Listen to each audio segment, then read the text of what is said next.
So হোলা guys, so আমরা চলে এসেছি আজকে একটা নিউ বিরিয়ানি নিয়ে। সেটা হচ্ছে আল্লামিনিয়া বেলেডাঙ্গার আউটলেটটা থেকে। সো এটা ছিল হচ্ছে মাটন বিরিয়ানি। আজকেই এনেছি, সব এনে জাস্ট তোমাদের সাথে ভিডিওটা শেয়ার করছি। বিরিয়ানিতে কোয়ান্টিটি দেখে ভালোই মনে হচ্ছিল, but here is a twist. মাটনটা আর একটু কুকড হলে বেশি ভালো হতো। ইভেন দ্য রাইস যেটা ছিল, রাইসটা কেমন একটা ছিল, রাইসটা একদমই ভালো ছিল না। আমার তো মনে হয় কেমন শেষের দিক থেকে দিয়েছে, বা শেষ হয়ে গেছিলো, বা বাজে জিনিসটা দিয়েছে। কেমন একটা রাইসটা তোমরা দেখতে পাচ্ছ, একদম ঝরঝরে না, কেমন মাখো মাখো কাইন্ডের, খুবই বাজে। প্রথমে আমি অনেক আলু খুঁজছিলাম, তার মাটনের সাইজটাও খুব বড় ছিল না, নর্মাল ছিল। সো আমি আলু খুঁজছিলাম, আলু আমি পাইনি। জাস্ট ওইটুকু আলু পেয়েছি, তোমাদের খাবারের জন্য ভিডিও করে দেখিয়েছি।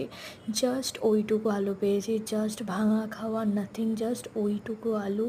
অতটা ওভারঅল এক্সপিরিয়েন্স আমার অত ভালো নেই। আমি রেট করবো 5 আউট অফ 10। আমি এর থেকে অনেক আরও ভালো জায়গায় বিরিয়ানি খেয়েছি। Thanks for watching.